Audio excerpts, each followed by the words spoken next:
Good morning dear students. आज हम specially in chemical solids यानी कि स्पेशली केमिकल सॉलिड्स में हम ले रहे हैं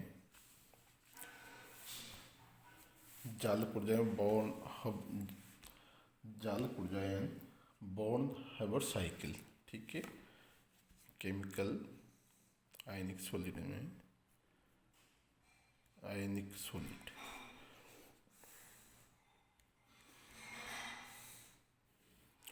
यानी कि आयनिक सॉलिड चल रहा है और आयनिक सॉलिड में अपन लेंगे आज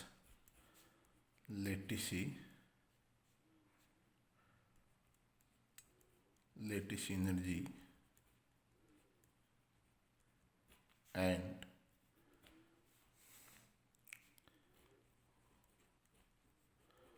बॉन्ड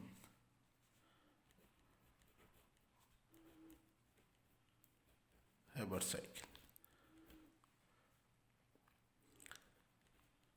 डियर स्टूडेंट्स, बॉन्ड हैबर साइकिल जो कि एक वेरी इंपॉर्टेंट है और कई बार definition of the lattice energy और बॉन्ड हैबर साइकिल्स यानी कि जैसे NaCl या बॉन्ड हैबर साइकिल को एक्सप्लेन कीजिए आदि के बारे में क्वेश्चन पूछा जाता है।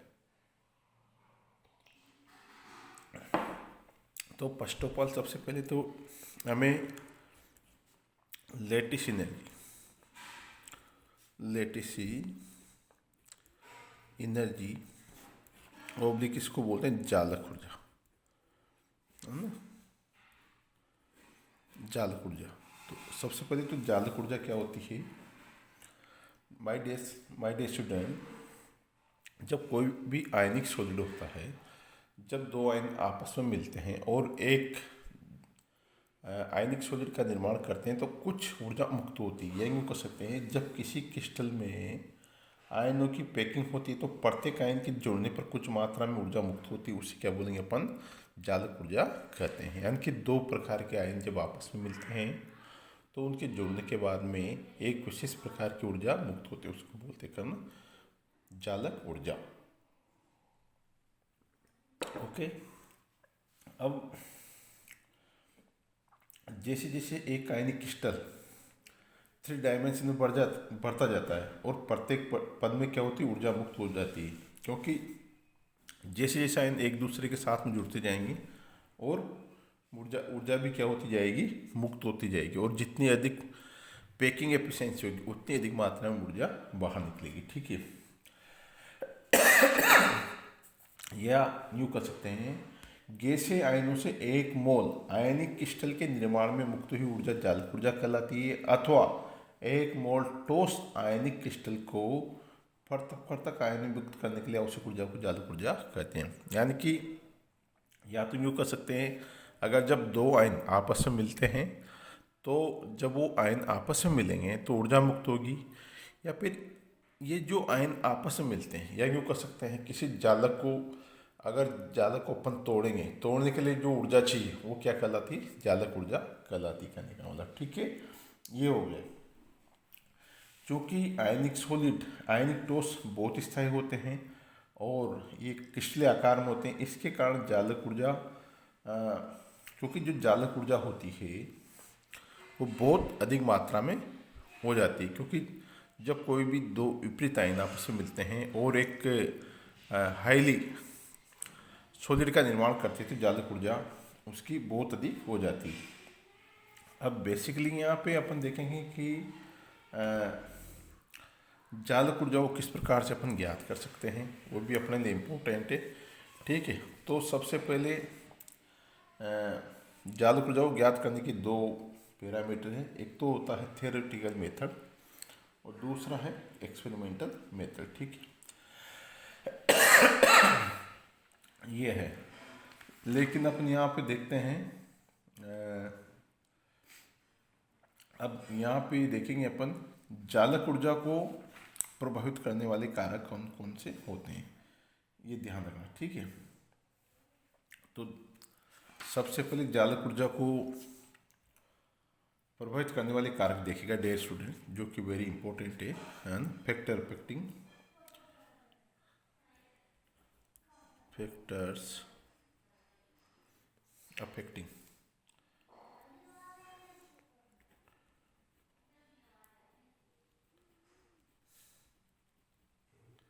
फैक्टर अफेक्टिंग लेटिसी एनर्जी, है ना, यानी कि जालक ऊर्जा को प्रभावित करने वाले कारक कौन कौन से होते हैं। तो डियर स्टूडेंट्स, यहाँ पे सबसे पहले देखेंगे आयनिक आवेश, आयनिक चार्जेज। अब आयनिक चार्जेज है, आयनिक रेडियी है,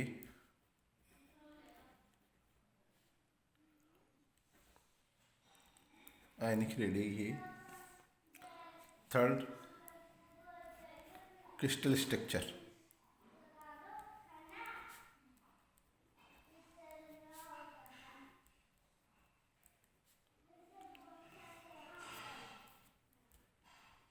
क्रिस्टल स्ट्रक्चर ये हो गया। फोर्थ है इलेक्ट्रॉनिक कॉन्फ़िगरेशंस,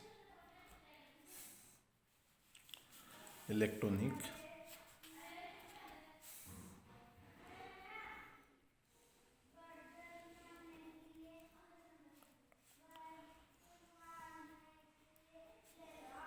कॉन्फ़िगरेशन।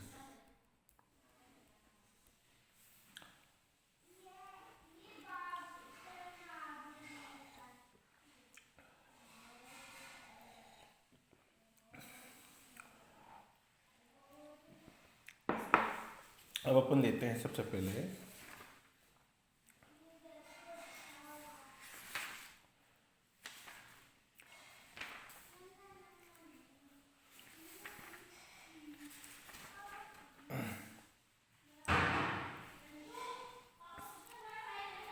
आयनिक चार्ज, है ना। और डेल स्टूडेंट्स, यहाँ पे आयनिक चार्ज का मतलब ये है, यानी कि आयनिक चार्ज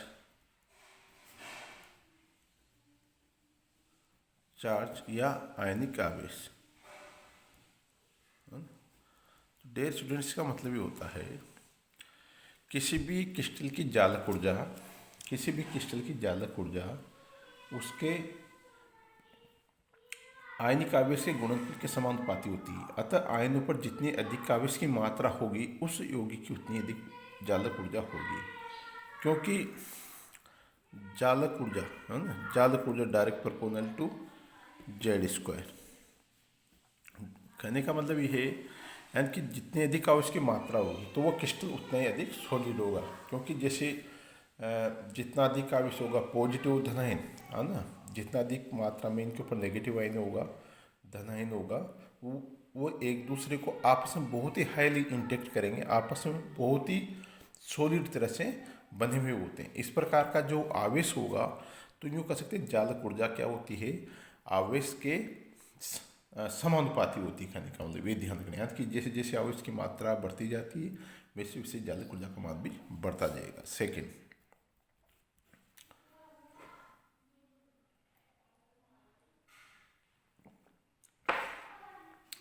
है आयनिक त्रिज्या।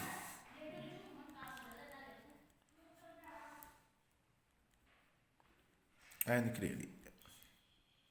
अब माय डियर सन स्टूडेंट्स, ये देखते हैं कि अगर क्रिस्टल, यानी कि जो आयनिक रेडियस होती है, अगर क्रिस्टल में उपस्थित जो आयनिक यौगिक उपस्थित होते हैं, अगर उनके बीच की दूरी अधिक है तो जालक ऊर्जा का मान कम होगा। अगर उनकी डिस्टेंस क्या है, कम है, यानी कि वो नेगेटिव धनायन क्या है पास पास में, तो उनकी जालक ऊर्जा का मान अधिक हो जाएगा। जैसा कि सपोज दैट ये धनायन है, ये ऋणायन है, ये धनायन है, ये ऋणायन है, ऋणायन है, धनायन। इस पर एक तो ये व्यवस्था है और एक व्यवस्था ये है।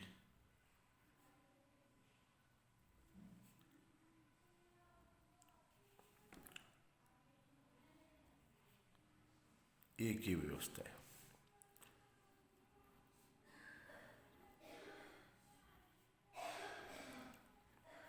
चूंकि -9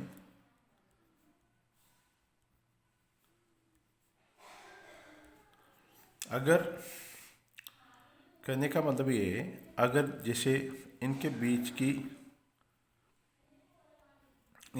की दूरी क्या है, यहाँ पे फर्स्ट वाले केस में ज़्यादा है, यानी कि कहने का मतलब दो नाभिकों के बीच की इंटरन्यूक्लियर डिस्टेंस क्या है, ज़्यादा है। तो आयनिक रेडियस यानी कि नाभिक की दूरी बढ़ने से क्या होगा, इस प्रकार का आयनिक सॉलिड की जालक ऊर्जा कम होगी, जबकि सेकंड ऊर्जा की जो सेकंड वाला ये वाला आयनिक सॉलिड है, इसकी जालक ऊर्जा का मान ज़्यादा होगा, क्योंकि ये आपस में बहुत ही नियर और नज़दीक है। तो इनको तोड़ने के लिए अधिक ऊर्जा की आवश्यकता होगी, जबकि इनको तोड़ने के लिए कम ऊर्जा की आवश्यकता होगी। ठीक है, यानी कि यूँ कह सकते हैं जो जालक ऊर्जा होती है, जालक ऊर्जा डिस्टेंस यानी कि जैसे यानी कि जालक ऊर्जा का मान अगर ये इंटरन्यूक्लियर डिस्टेंस के व्युत्क्रमानुपाती है।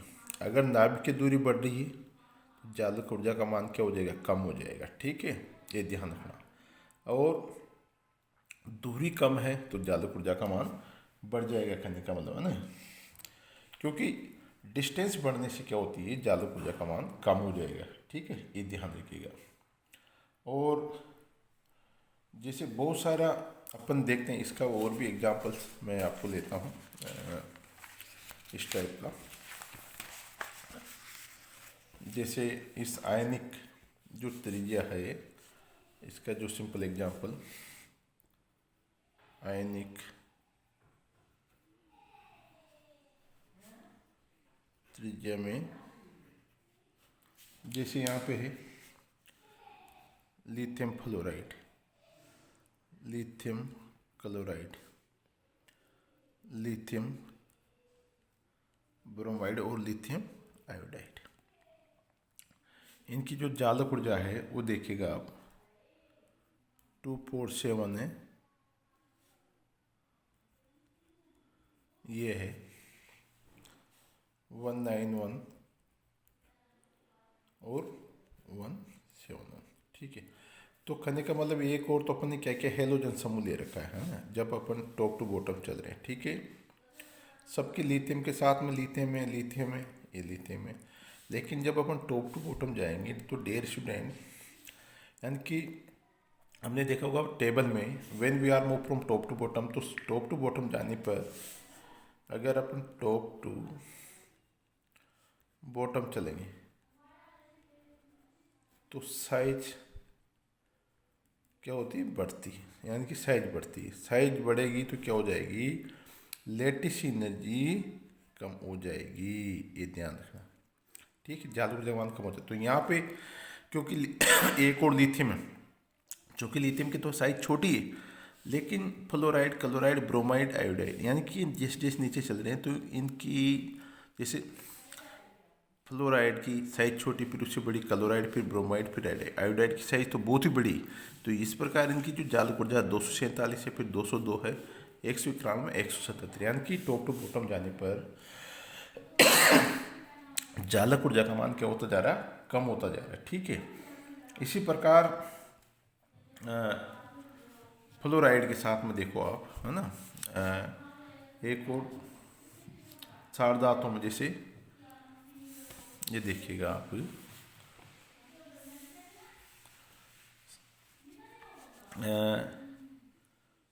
Lithium, potassium, rubidium, cerium. ठीक है, इनके साथ फ्लोराइड है, फ्लोराइड, फ्लोराइड। ठीक है, लिथियम फ्लोराइड, हाँ, lithium fluoride, sodium fluoride, KF है, रुबिडियम फ्लोराइड, ये है ना। यानी कि अपन टॉप टू बॉटम चल रहे हैं तो फ्लोराइड तो कांस्टेंट है, लेकिन लिथियम, सोडियम, पोटेशियम, यानी कि इनकी साइज बढ़ती जा रही है। तो इनकी साइज बढ़ने से क्या होगा, चूँकि इनकी साइज बढ़ने से जालक ऊर्जा का मान क्या हो जाएगा, कम हो जाएगा। इसलिए पीरियडिक टेबल में एक ट्रेंड आता है, when we are moving from top to bottom what happen, lattice energy या जालक ऊर्जा टॉप टू बॉटम चलने पर कम होती जाती है, ये ध्यान रखिएगा, ठीक। और इसकी जो जालक ऊर्जा देखिएगा 247 219 194 186 179, ये ध्यान रखिएगा, ठीक है। तो इन जनरली ध्यान रखिएगा, जालक ऊर्जा का मान पीरियडिक टेबल में अगर अपन टॉप टू बॉटम मूव करेंगे तो क्या होगा dear students, when we are move top to bottom जालक ऊर्जा का मान कम होता जाता है, ये ध्यान रखिएगा, ठीक है। अब थर्ड जो इसका इम्पोर्टेंट पॉइंट है वह है थर्ड देखते हैं अपन, क्रिस्टल स्ट्रक्चर्स। क्रिस्टल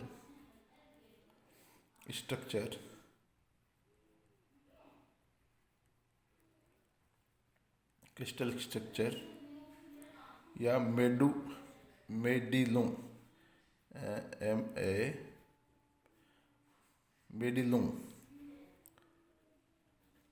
मेडिलुम कांस्टेंट, एक क्रिस्टल स्ट्रक्चर या मेडिलुम कांस्टेंट। अब चूँकि मेडिलिंग जो कांस्टेंट है इसका मान क्रिस्टल संरचना पर आधारित होता है और यौगिक की जालिक ऊर्जा का मान मेडुलिक स्थिरांक के समानुपाती होता है, यानी कि ऐसी क्रिस्टल संरचना जिसके लिए मेडुलिक स्थिरांक का मान कम है उसके लिए जालिक ऊर्जा का मान भी कम होगा। कहने का मतलब यहाँ पे है कोई भी आयनिक सॉलिड है it's direct proportional to the Madelung constant, और इसको ऐसे डिनोट करते हैं और इसको लिखते हैं अपन इस तरह से, ध्यान रखिएगा, है ना। अब फोर्थ है इलेक्ट्रॉनिक कॉन्फ़िगरेशन, इलेक्ट्रॉनिक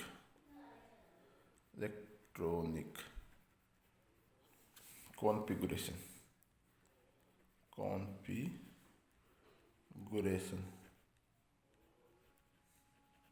अब dear student that is the point कि इलेक्ट्रॉनिक कॉन्फ़िगरेशन किस प्रकार से